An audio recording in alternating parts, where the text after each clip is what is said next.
ఓం శ్రీ సాయిరాం. సాయి గురుకులం కార్యక్రమానికి స్వాగతం. బాబా భక్తులతో ఒక మాట చెప్తారు.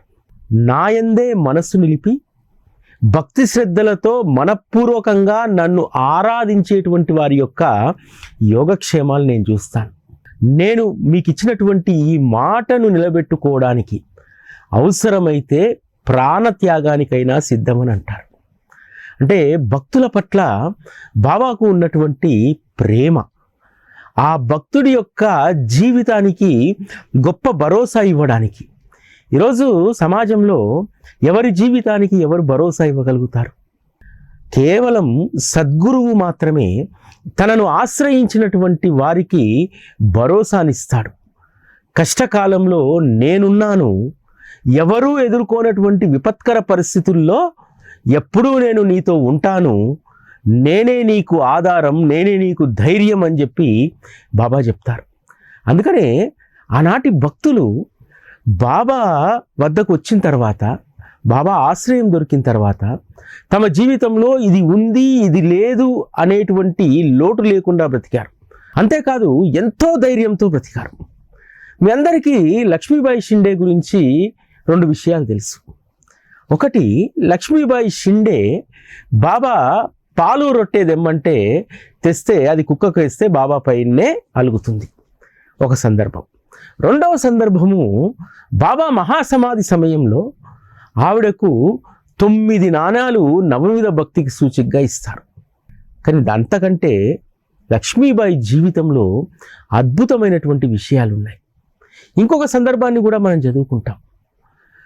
రాత్రి సమయంలో తాత్యా మహల్సాపతితో పాటు ఒక్క లక్ష్మీబాయి షిండేకు మాత్రమే ద్వారకామయిలోకి అనుమతి ఉండేది. ఎందుకు ఆవిడకు ఒక్కరికి మాత్రమే అనుమతి ఉండేది? లక్ష్మీబాయి బాబాను చూసుకొని ధైర్యంగా బ్రతికింది. లక్ష్మీబాయి షిండేది యావలా సమీపంలో ఉన్నటువంటి ఒక చిన్న గ్రామం. 13 ఏళ్ల వయస్సులో షిరిడిలో ఉన్నటువంటి తుకారాం షిండే అనేటువంటి వ్యక్తికిచ్చి వివాహం చేస్తారు. వివాహమైనటువంటి కొన్నేళ్లకు 2 కుమారులు జన్మించిన తర్వాత భర్త చనిపోతాడు. తన తల్లిదండ్రులు, తల్లి తరఫు వాళ్ళందరూ కూడా, మేనమామలందరూ వచ్చారు, చెప్తారు, నువ్వు మళ్ళీ తిరిగి పుట్టింటికి వచ్చేసేయి, పుట్టింట్లో నీకు మళ్ళీ వైభవం జరుగుతుంది, ఇక్కడ ఏముంది షిరిడి, ఇది కుగ్రామము, యావలా లాంటి పట్టణంలో మనకు గొప్ప సంపద ఉంది, నువ్వు వచ్చేసేయి అని అంటారు. లక్ష్మీబాయి షిండే దానికి అంగీకరించదు. ఎందుకంటే ఆమె బాబా సహచర్యంలో పొందుతున్నటువంటి ఆనందం, భర్త చనిపోయినా సరే బాబా ఉన్నాడు అనేటువంటి ధైర్యం, జీవితానికి ఈ ఒక్క సహచర్యం ఉంటే చాలు, తన కొడుకులను అదేవిధంగా తన జీవితాన్ని ముందుకు సాగించవచ్చు అనేటువంటి ధైర్యంతో ఉంటుంది. అనేక సందర్భాల్లో పుట్టింటి వాళ్ళు చదువుతారు, రారు. అంతేకాదు బాబాకు లక్ష్మీబాయి అంటే ఎందుకంత ప్రేమ? అత్యంత పిన్న వయసులో వివాహమై షిరిడీకి వచ్చినటువంటి లక్ష్మీబాయి బాబా తొలి దర్శనంలోనే బాబా పట్ల ఎనలేనటువంటి ప్రేమను పెంచుకుంది. బాబా తనకిక్కడ మరొక తండ్రిగా, తాను అత్తగారింటికి రాలేదు, మరో పుట్టింటికి వచ్చాననేటువంటి భావనతో అంతగా ఆనందంగా తన జీవితాన్ని షిరిడీలో ఆరంభించింది. నిజంగా 13 ఏళ్ల వయస్సు ఉన్నటువంటి ఆ బాలికకు అత్తగారింటికి వచ్చి ఒక కుగ్రామంలో ఉండాలంటే, తల్లిదండ్రులను వదిలిపెట్టి వచ్చి, నిజంగా ఒక దిగులే కదా. లక్ష్మీబాయి జీవితము వివాహమైన తర్వాత ఎటువంటి దిగులు లేదు. ఇంకొక విషయం ఏమిటంటే, మొదటి పురుడుకు అమ్మగారింటికి వెళ్ళాలి. లక్ష్మీబాయి తల్లిదండ్రులు వచ్చి బ్రతిమిలాడినా సరే లక్ష్మీబాయి తల్లి ఇంటికి వెళ్ళలేదు. లక్ష్మీబాయి చెప్పేదట, నా తల్లి తండ్రి జన్మజన్మల రుణానుబంధం కలిగి ఉన్నటువంటి తండ్రి ఇక్కడ ఉన్నాడు, ఇది నా మెట్టినిల్లు కాదు, ఇది నా పుట్టినిల్లు, ఇక్కడ రుణానుబంధం ఉంది కాబట్టే నేను ఈ ఊరికి వచ్చాను, లేకపోతే షిరిడి ఒక మారుమూల కుగ్రామము, ఈ కుగ్రామంలో నాకు సంబంధం కుదరడం ఏమిటి, నేను ఇక్కడికి రావడం ఏమిటి? నేను ఇక్కడికి రావడానికి వెనకాల ఉన్నటువంటి ఉద్దేశం, ఎన్నో జన్మలుగా నాకు ఉన్నటువంటి నా అలౌకికమైనటువంటి తండ్రితో తన సహచర్యాన్ని కొనసాగించడానికని చెప్పేదట. దానికే బాబా ముగ్ధుడైపోయాడు. అంత చిన్న వయస్సులో అంత గొప్ప అవగాహన కలిగి ఉండడం. ఈరోజు లక్ష్మీబాయి షిండే పరమపదించినటువంటి రోజు. ఈరోజు ఆమె నిజంగా సాయిలో ఐక్యమైందనడానికి నిదర్శనం ఏమిటో తెలుసా? 1962 జూన్ 3వ తేదీ రోజు ఆవిడ నిర్యాణం జరిగింది. ఎన్ని సంవత్సరాలు ఆమె జీవించిందో తెలుసా? 115 సంవత్సరాలు జీవించింది. లక్ష్మీబాయి షిండే ఎంత ధైర్యవంతురాలంటే, ఆవిడని చూసి మిగతా స్త్రీలందరూ కూడా ఒక ప్రేరణ పొందేటువంటి వారు. భర్త తుకారాం షిండే ఊరికి ముల్కీ పాటిల్గా పనిచేసేటువంటి వారు. అంటే గ్రామాధికారిగా తనను బ్రిటిష్ ప్రభుత్వం నియమించింది. భర్త మరణించిన తర్వాత అనువంశికంగా దాన్ని ఎవరికీ ఇవ్వకూడదు, ఆ ఉద్యోగాన్ని నేనే నిర్వర్తిస్తానని చెప్పి ఆ గ్రామానికే కాదు, ఒక్క షిరిడి గ్రామానికే కాదు, చుట్టుపక్కల ఏ గ్రామంలో కూడా ఒక స్త్రీ ముల్కీ పాటిల్గా పనిచేసినటువంటి వారు ఎవరూ లేరు.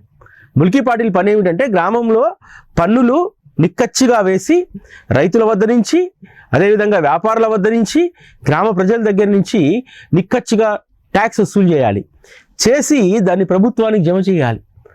నా భర్త మరణం తర్వాత నేను ఆ బాధ్యతను తీసుకుంటానని చెప్పి ప్రభుత్వానికి వినతి చేస్తే, ఆ రోజు బ్రిటిష్ ప్రభుత్వ అధికారులు కూడా లక్ష్మీబాయి షిండే యొక్క సాహసాన్ని, అదేవిధంగా ఒక సాధారణమైనటువంటి మహిళ ముల్కీ పాటిల్గా చేయడానికి ముందుకొస్తే భవిష్యత్తులో అనేక మంది స్త్రీలకు ఇది స్ఫూర్తి అవుతుందని చెప్పి అధికారులు లక్ష్మీబాయి షిండేని ప్రోత్సహించారు.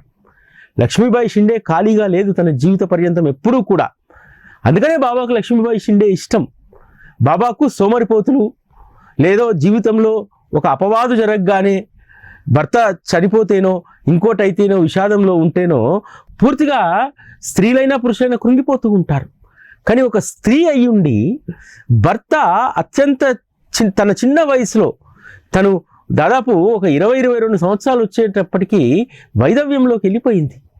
అంత కష్టము, అంత బాధ ఉన్నప్పటికీ కూడా ఏ రోజు కూడా తను విధులు నిర్వహించకుండా లక్ష్మీబాయి షిండే లేదు. ఒకవైపు గ్రామ అధికారిగా, రెండో వైపు నిరంతరం బాబా సేవలో ఉండాలనేటువంటి ఆ కాంక్షతో లక్ష్మీబాయి షిండే తన జీవితాన్ని మొత్తం కూడా బాబా సేవకు, గ్రామ సేవకు ఆమె వెచ్చించింది. అందుకనే లక్ష్మీబాయి షిండే అంటే బాబాకు ఇష్టం. బాబా ఎప్పుడూ చెప్తూ ఉంటారు, నా భక్తుల కష్టాలన్నీ నావే అని. లక్ష్మీబాయికి ఏ కష్టము రాకుండా, ఏ లోటు లేకుండా, భర్తకు గొప్ప సంపద ఉంది ఊరిలో, ఆ తర్వాత వచ్చినటువంటి ఆస్తితోటి ఆమె గొప్ప సంపన్నురాలు. నిజంగా ఆ రోజుల్లోనే ఆవిడ నేలపైన కూర్చోవలసినటువంటి అవసరం లేదు. ముల్కీ పాటిల్ అంటే ఒక గౌరవము, ఒక కుర్చీ, ఇదంతా ఉంటుంది, అందులో సంపన్నురాలు. అయినా సరే బాబా వద్ద ఆ నేలపైన కూర్చునేటువంటిది, బాబా ఇచ్చినటువంటి రొట్టె పప్పు ఎప్పుడైనా ప్రసాదంగా ఇస్తే స్వీకరించేటువంటిది. ఆ విధంగా బాబా దగ్గర గొప్ప మన్ననలు పొందినటువంటి స్త్రీమూర్తి లక్ష్మీబాయి షిండే. లక్ష్మీబాయి షిండే 115 సంవత్సరాలు జీవించి ఉంది. ఎందుకు ఆమెకు అంత శతాధిక ఆయుష్ ఎందుకు భగవంతుడు ఇచ్చాడు? ఆమె ఎప్పుడూ కూడా బాబా ధ్యాస, బాబా నామము, భగవంతుని ధ్యాస తప్ప మరొకట్లేదు. ఎందుకని? బాబా మహాసమాధి సమయంలో ఆవిడకు 9 నాణాలు ఇచ్చారు. 5 నాణాలు ఒకసారి, 4 నాణాలు ఒకసారి. లక్ష్మీబాయి షిండే వద్ద అనేక సంపద ఉంది, ధనం ఉంది, ఆస్తి ఉంది, ఐశ్వర్యం ఉంది, నగలు నట్ర అన్నీ ఉన్నాయి. ఆమెకు ఆ 9 రూపాయలు పెద్ద విషయం కాదు. అంతేకాదు, లక్ష్మీబాయి షిండే షిరిడీలో ఏ ఉత్సవం జరిగినా హితోధికంగా డబ్బులు ఇచ్చేటువంటిది. బాబా కోసం అటువంటి 9 రూపాయలు కాదు, ఆ రోజుల్లోనే 9,000 రూపాయలు ఖర్చు పెట్టినటువంటి స్త్రీమూర్తి లక్ష్మీబాయి షిండే. కానీ బాబా నోటితో ఎప్పుడూ కూడా ఇవి ఎందుకు ఇచ్చానని చెప్పి బాబా మహాసమాధి సమయంలో చెప్పలేదు. కానీ బాబా ఇచ్చినటువంటి ఆ 9 నాణాల వెనుకాల ఉన్నటువంటి అంతరార్థాన్ని తెలుసుకున్నటువంటి లక్ష్మీబాయి, ఈ 9 నాణాలు ఇవి కేవలం లోహపు అచ్చులు కావు, నా సద్గురువు యొక్క ప్రతిబింబాలు ఇవన్నీ కూడా. ప్రతి నాణ్యంలో కూడా నా సద్గురువు ప్రతిబింబం ఉంటుంది అని చెప్పి వాటిని ప్రాణప్రదంగా చూసుకునేటువంటిది. అవి చేతిలో లేనటువంటి రోజులు, వాటిని పూజించినటువంటి రోజు లక్ష్మీబాయి ఉండేది కాదు. భగవంతుణ్ణి ఏం కోరుకుందో కానీ తల్లి శతాధికంగా మరొక 15 సంవత్సరాలు 115 సంవత్సరాలు జీవించింది. లక్ష్మీబాయి కుటుంబ సభ్యులు ఇప్పటికీ చెప్తూ ఉంటారు, ఆమె అంతకాలం జీవించడానికి ప్రధానమైనటువంటి కారణం ఆమెకు వేరే ఏ అవస్థలు లేవు, ఏ యాతన లేదు. అంతేకాదు దేనిపైన కూడా ఆమెకు మమకారం ఉండేటువంటిది కాదు, దేనికోసము కూడా ఆమె తాపత్రయపడేటువంటిది కాదు. ఎందుకంటే బాబా ఇవేవీ లేకుండా ఉండడానికి తన ప్రతిబింబాలైనటువంటి నవవిధ భక్తికి సూచికగా ఆ నాణాలు ఇచ్చారు. బాబా ఏమి నవవిధ భక్తి నీ దగ్గర ఉంచుకో అని చెప్పి అనలేదు. కానీ బాబా ఎందుకు ఇచ్చారనేటువంటి పరమార్థాన్ని లక్ష్మీబాయి షిండే గుర్తించింది. ఈరోజు మనకు కూడా బాబా అనేక అనుభవాలు ఇస్తూ ఉంటారు. ఎందుకు ఇస్తున్నారు మనకు ఆ అనుభవాలు అనేటువంటిది మనం విశ్లేషించుకోం. నిజంగా బాబా దగ్గర మనం పొందినటువంటి వాటి అన్నింటినీ కూడా ప్రతిరోజు కూడా వాటిని స్మరించుకొని ఆత్మపరిశీలన చేసుకుంటే, నిజాయితీగా మనం ఉంటే లక్ష్మీబాయి షిండేలాగా మనం కూడా శతాధిక జీవితాన్ని మనం గడపగలుగుతాం. ఎందుకంటే వేరే తాపత్రయాలు లేనప్పుడు, ఆలోచన లేనప్పుడు, సద్గురువే నీ ధ్యాస అయినప్పుడు, సద్గురువే నీ సర్వస్వం అయినప్పుడు ఇంకా దేనికోసం మనం యాతన పడాలి, దేనికోసం మనం ఆలోచించాలి? ఆలోచనలు శూన్యమైనప్పుడు, నీ తాపత్రయాలు శూన్యమైనప్పుడు నీ జీవితం ఎంత అద్భుతంగా ఉంటుంది. లక్ష్మీబాయి షిండే వీటన్నింటినీ కూడా న్యూట్రలైజ్ చేసుకుంది, శూన్యం. అందుకనే లక్ష్మీబాయి షిండే అన్ని సంవత్సరాలు బ్రతికింది. అంతేకాదు ఆమె జీవితంలో బాబా దగ్గర మూట కట్టుకున్నటువంటి మధురానుభూతులు. ఆమెకు రోజు ఒక డ్యూటీ ఉండేది. బాబా ఒకరోజు లక్ష్మీబాయితో అంటారు కదా, లక్ష్మి నాకు విపరీతమైనటువంటి ఆకలి వేస్తుంది, రొట్టె పాలు తేగలుగుతావా అని అడుగుతారు. వెంటనే వెళ్ళి మండుటెండ 4 గంటల సమయము వెళ్ళి బాబా కోసం అప్పటికప్పుడు రొట్టె పాలు తీసుకొని వస్తుంది. వస్తే బాబా ఒక్క ముక్కైనా ముట్టకుండా ఎదురుగా ఉన్నటువంటి కుక్కకు వేస్తాడు. బాబాను నేరుగా అడిగేస్తుంది, ఏంది బాబా మీకు ఆకలంటే కదా నేను ఎండలో వెళ్ళి ఇంత ప్రయాసపడి వాటిని తీసుకొస్తే వాటిని కుక్కకు వేస్తావా? నా శ్రమంతా వృధా అయిపోయాయి కదా బాబా అని అంటే, లేదు లక్ష్మి, అది కొన్ని గంటలుగా దీనంగా నా వైపు చూస్తూ ఉంది, దాని ఆకలి తీర్చడానికి నా దగ్గర ఏమీ లేదు ఆ సమయానికి, అందుకని నువ్వు దయార్థ హృదయంతో నేను అడగ్గానే తీసుకొచ్చావు చూసావా, అది నీలో ఉన్నటువంటి గొప్ప దయార్థ హృదయం లక్ష్మి. అది నేను తిన్నానా, కుక్కకు పెట్టానా, ఇతరులకు పంచానా అనేటువంటిది నీకు అనవసరం. నువ్వు ఎవరికి అది సమర్పించినా అది నాకు సమర్పించినట్టే అనేటువంటి లక్ష్మీబాయి ద్వారా మన గొప్ప సమర్పణా భావాన్ని తెలియజేశారు కదా. ఎంత గొప్ప విషయం కదా. నువ్వు భగవంతునికి అర్పించింది భగవంతుడు తిన్నాడా, లేకపోతే ఇతరులకు భగవంతుడు దాన్ని ట్రాన్స్ఫర్ చేశాడా, ఎవరు తిన్నారు అనేటువంటి విషయం మనకు అనవసరం. ఒక్కసారి నీ మనస్సులో నిర్ణయించుకొని ఇది భగవంతునికి చెందాలన్నప్పుడు భగవంతుడు తను స్వీకరిస్తాడు, తనతో పాటు ఇతరులకు కూడా దాన్ని పంచుతాడు. లక్ష్మీబాయి షిండే విషయంలో అదే జరిగింది.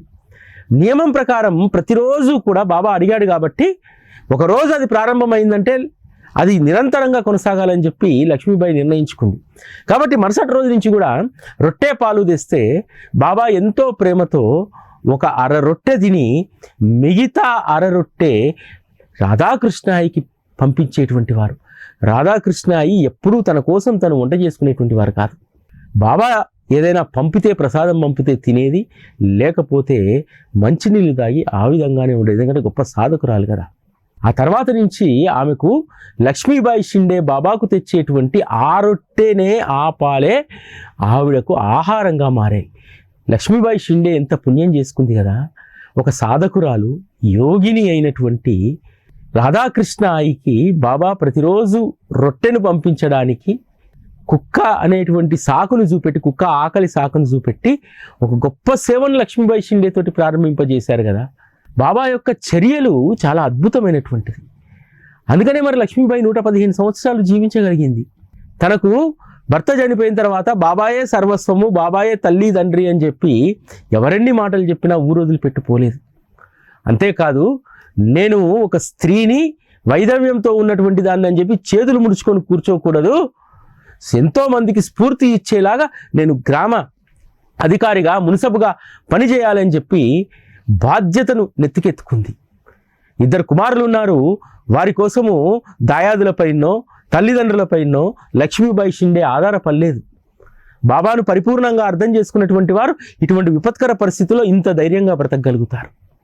లక్ష్మీబాయి షిండే జీవితము ఈరోజు ఎంతోమంది స్త్రీమూర్తులకు ఆదర్శం కావాలి. భవిష్యత్ తరానికి కూడా లక్ష్మీబాయి షిండే జీవితము ఒక ఆదర్శప్రాయమైనటువంటి పాఠంగా కావాలి. ఎందుకంటే ఈరోజు చాలామంది ఎదుర్కొంటున్నటువంటి సమస్య ఏమిటంటే, కుటుంబాల్లో రకరకాలైనటువంటి సమస్యలు ఈరోజు ఉన్నాయి. ఆ సమస్యలన్నింటి నుంచి బయటపడలేక అందులోనే ఉండి కుమిలిపోయి అనేక రకాలైనటువంటి వ్యతలు పడుతున్నటువంటి స్త్రీమూర్తులకు లక్ష్మీబాయి షిండే ఒక ఐడల్ ఉమెన్. భర్త చనిపోయినా సరే తొనకలేదు, వెనకలేదు, నాకు బాబా ఉన్నాడనేటువంటి ధైర్యంతో ఆవిడ తన జీవితాన్ని ఏ విధంగా కొనసాగించింది. దేనికి తల వంచలేదు లక్ష్మీబాయి షిండే. ఇంకొక విషయం ఏమిటంటే, మనం భగవంతుని తెలవడం కాదు, భగవంతుడు మనల్ని తలిస్తే గొప్ప విషయం. ఎందుకంటే భగవంతుణ్ణి రకరకాల సందర్భాల్లో మనం తలుస్తూ ఉంటాం. సంతోషంతో తలుస్తాం, బాధతో తలుస్తాం. అనేక రకాలైనటువంటి ఇబ్బందులు కలిగినప్పుడు దాంట్లో నుంచి కూడా భగవంతుని స్మరిస్తాం. కానీ లక్ష్మీబాయి షిండేకు ఎప్పుడూ కూడా నిరతం బాబా ధ్యాసనే ఉండేది. అందుకనే బాబా ప్రతి సందర్భంలో కూడా లక్ష్మిని పిలవండి, లక్ష్మిని పిలవండి అని చెప్పి కబురు పెట్టేటువంటి వారు. చివరిగా వారు దేహాన్ని వదిలేటప్పుడు కూడా లక్ష్మీబాయి షిండేని పిలిపించారు. అంటే చివరి క్షణంలో కూడా బాబా ఇద్దరు స్త్రీమూర్తులకు కబురు పెడతారు. ఒకటి లక్ష్మీబాయి షిండే, రెండు చంద్రాబాయి భోర్కర్. వేరే వాళ్ళకి ఎవరికి కూడా లేఖలు రాయమన్నాడు. చివరి క్షణంలో ఎవరి పేర్లు స్మరించాడు. ఎందుకంటే వీరి త్యాగం చాలా గొప్పది. చంద్రాబాయి భోర్కర్ కూడా ఎంత గొప్ప వ్యక్తిత్వం కలిగినటువంటి ఆవిడ. బాబా, నాకు నీ ఇతర ఏ కృప అవసరం లేదు, నా భర్త నా భక్తికి షిరిడీ యాత్రకు అడ్డు చెప్పకపోతే చాలన్నది కదా. నిజంగా ఎంత గొప్ప స్త్రీమూర్తులు కదా ఆ రోజు బాబా ఆశ్రయించినటువంటి వారు. లక్ష్మీబాయి షిండే కూడా తను పుట్టింటి నుంచి మెట్టింటికి రావడమే తెలుసు, మళ్ళీ ఎప్పుడూ కూడా షిరిడి వదిలి, చాలా సందర్భాల్లో చాలామంది యాత్రలు రమ్మంటారు, వెళ్ళదు. అన్ని యాత్రలు ఇక్కడే ఉన్నాయి, అన్ని తీర్థాలు ఇక్కడే ఉన్నాయి, నాకు ఏ యాత్రలతోటి పని లేదని చెప్పి ఎంతమంది ఎన్ని శుభకార్యాలకు పిలిచినా ఊరు దాటలే తల్లి. బాబాయే సర్వస్వంగా బ్రతికింది. ఊరికనే బాబా ఆంక్షలు సడలించి ఒక స్త్రీమూర్తిని ఎప్పుడు పడితే అప్పుడు ద్వారకామాయి లోపలికి ప్రవేశించడానికి అనుమతిస్తాడా? ఎంత ప్రేమ ఉండి ఉంటే, ఎంత కమిట్మెంట్తో కూడినటువంటి భక్తి ఉండి ఉంటే, ఆ భక్తిని భగవంతుడు మెచ్చితే ఇటువంటి అనుమతులు భక్తుడికి ఇస్తాడు. లక్ష్మీబాయి షిండే విషయంలో కూడా బాబా చాలా ఉదారంగా ఉండేటువంటి వారు. ఆమెకు ఎటువంటి ఆంక్షలు పెట్టలేదు. ఎందుకంటే చాలా చిన్న వయసులో బాబాకు దగ్గరైంది. అంతేకాదు, బాబా పిండి విసిరి గోధుమ పిండిని గ్రామంలో చల్లించినటువంటి వారిలో లక్ష్మీబాయి షిండే ఒకరు. ఆ స్త్రీలతో పాటు వెళ్ళి లక్ష్మీబాయి షిండే ఊరి పొలిమేర నుంచి మొత్తం గ్రామ సరిహద్దులన్నీ కూడా గోధుమ పిండిని చల్లినటువంటి లీలకు ఆవిడొక నిదర్శనం. అంతేకాదు, లక్ష్మీబాయి షిండే తన జీవిత పర్యంతము కూడా ఎవరైనా బాబా ఇచ్చినటువంటి ఆ నాణాలను దర్శించడానికి తన గృహానికి వస్తే బాబా గురించి ఎంత గొప్పగా చెప్పారు, నవవిధ భక్తి గురించి ఎంత గొప్పగా చెప్పారు. బాబా ఈ 9 ఏదో ఒక దాన్ని పట్టుకోమన్నారు, ఆ ఒక్కదాన్ని పట్టుకోండి అని చెప్పి భక్తులకు చెప్పేది. నిజంగా ఈరోజు బాబా భక్తులందరూ కూడా నవవిధ భక్తిలోని ఏదో ఒక భక్తి మార్గంలో సాధన చేయడం వల్ల ఈరోజు మనం తరిస్తున్నాం. భక్తి మార్గంలో మొట్టమొదటి భక్తి మార్గము బాబాకి ఎంతో ఇష్టమైనటువంటిది శ్రవణం. ఈరోజు శ్రవణాన్ని మనం చేయగలుగుతున్నాం.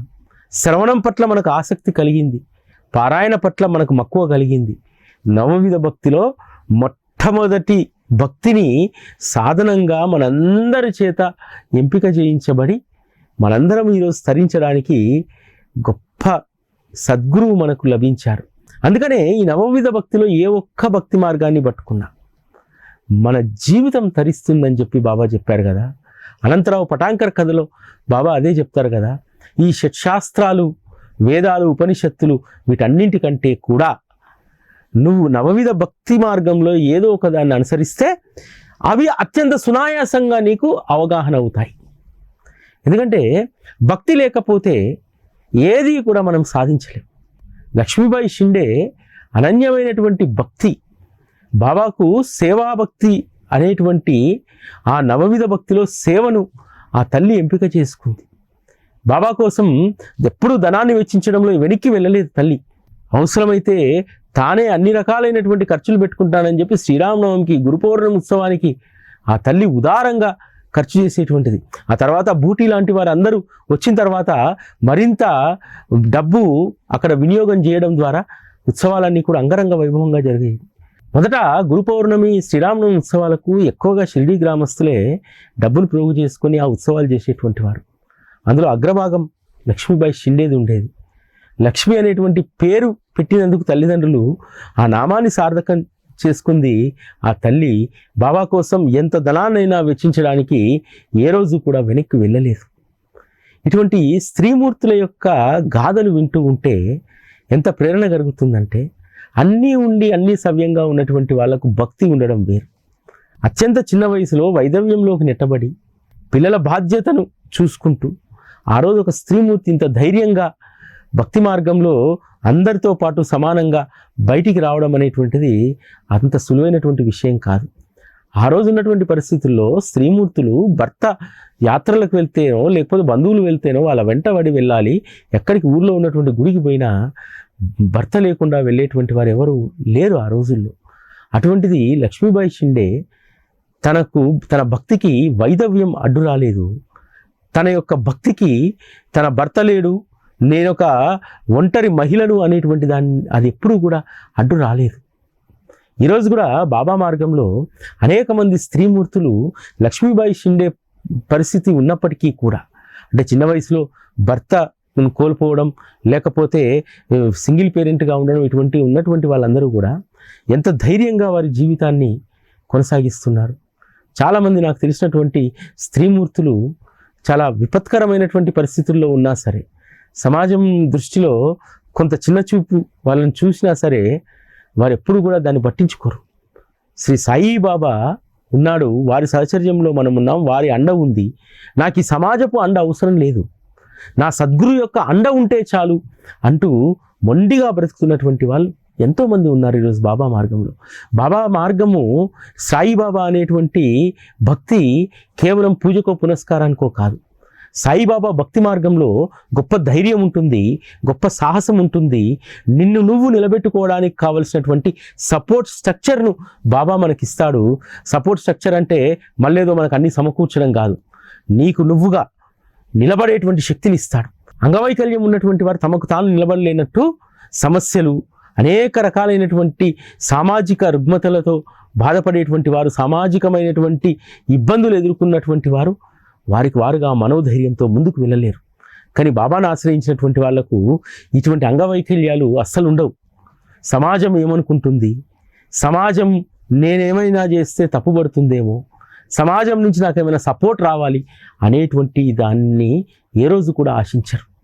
బాబా మార్గంలో ఉన్నటువంటి స్త్రీమూర్తులకు అంత గొప్ప ధైర్యం ఉంది. వారు కేవలం బాబా పైనే ఆధారపడతారు. తనకు ఎవరూ లేకపోతే బాబా సాంగత్యమైన గొప్ప అనుకునేటువంటి వాళ్ళు ఈరోజు ఎన్ని లక్షల మంది ఉన్నారు. అనేక మంది నార్త్ ఇండియా నుంచి చాలామంది స్త్రీమూర్తులు షిరిడీకి వస్తూ ఉంటారు, చూస్తూ ఉంటాం. వాళ్ళ యొక్క కాన్ఫిడెన్స్, వాళ్ళ యొక్క ధైర్యం, ఒక్క బాబా చాలంటారు వాళ్ళు. సాయిబాబా ఒక్కడుంటే ప్రపంచాన్ని గెలవచ్చని అంటారు. అలా గెలిచినటువంటి విజేతలు ఈరోజు ఎంతోమంది ఉన్నారు.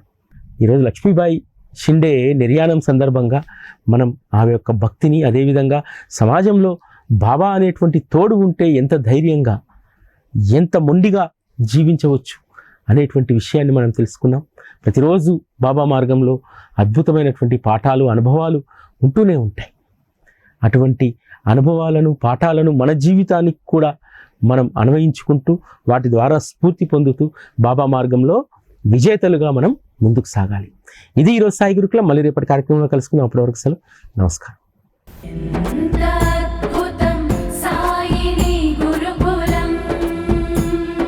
శిక్షణే తప్ప శిక్షలు లేని శరణాగతి సౌదం.